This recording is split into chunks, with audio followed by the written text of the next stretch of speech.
Most people know the feeling of looking into your closet and feeling like you have nothing to wear. Your closet's filled with clothes. It seems like you have no options. Your gut reaction might be to go and buy more clothes, but that creates a cycle. When you have to buy... Okay, I think I just glitched, but what I was trying to say is fast fashion creates cycles of waste. You buy cheap, trendy clothes, super cute, you wear them for a month, they're ruined because they're super cheap, and then you go and buy more cheap, trendy clothes. I want this episode to give people inspiration on ways they can elevate their closet without going and buying clothes. Instead, they can use their own creativity or tips from this video to help give ideas for how they can make their closet something they're more excited about. The best place to get fabric is from your own closet. That's number one.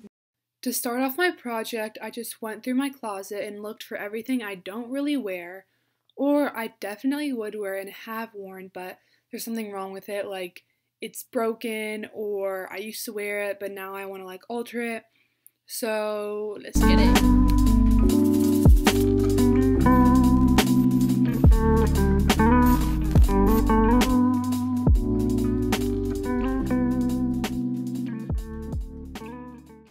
And these are the lucky winners, which I'm going to alter. So my first project will be these two t-shirts. I think I'm going to create a large oversized t-shirt, and then with the remnants of whichever other t-shirt I don't use as much, I'll use that for another project. So I think what I want to do is cut strips out of one of these t-shirts and then insert them like in between, let's say like this shirt, so it's like a navy strip to make the shirt bigger and wider. Here begins the process of pinning. Pinning is like a really important step in sewing. You spend a lot less time in the sewing machine than you would think, at least I have so far. A lot of the time spent is pinning the fabric so that they are in the position you want them to be.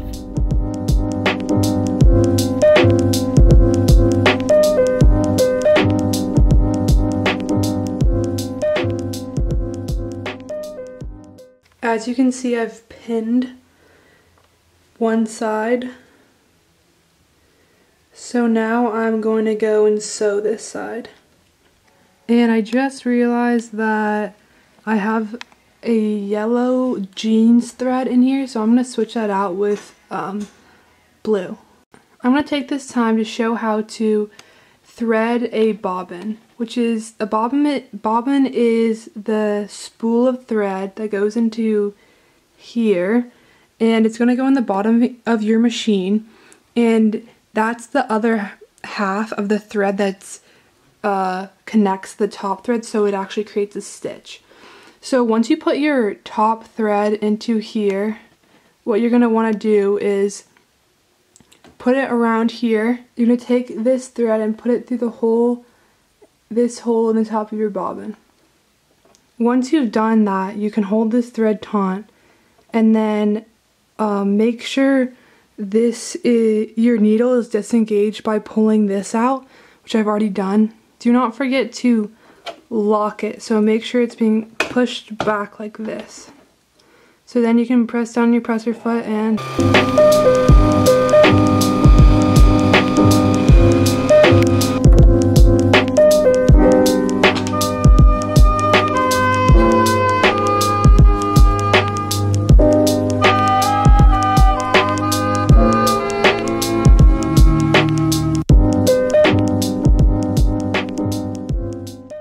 Okay, as you can see, I've made the stitch, so now I'm going to pin the other side and then stitch that side. Okay, I know that a lot happened since my last clip, but I basically just continued the process of cutting, pinning, and sewing to create this look and just make a shirt that I'm more likely to wear. My next task is to take the strap on this and sew it back onto the main part of the tank top. And here we have the final product. Okay, I didn't film this, but Here is me modeling the tank top that I hemmed. So here I am filming the outro to this video, and I want to make it really clear that even though I didn't film all the processes I made to make the 3 articles of clothing I altered, I used the same process, of course a little different, for each one. To make the t-shirt, I was cutting fabrics, pinning them, and then sewing them.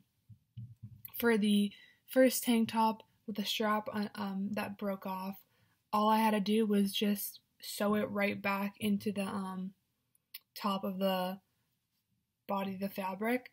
And then for the last one, all I did was fold it, pin it, and sew it. So if you know how to pin, sew, that's all you need. That's all I literally know how to do, and I feel like I can conquer the world. Maybe not that, but yeah.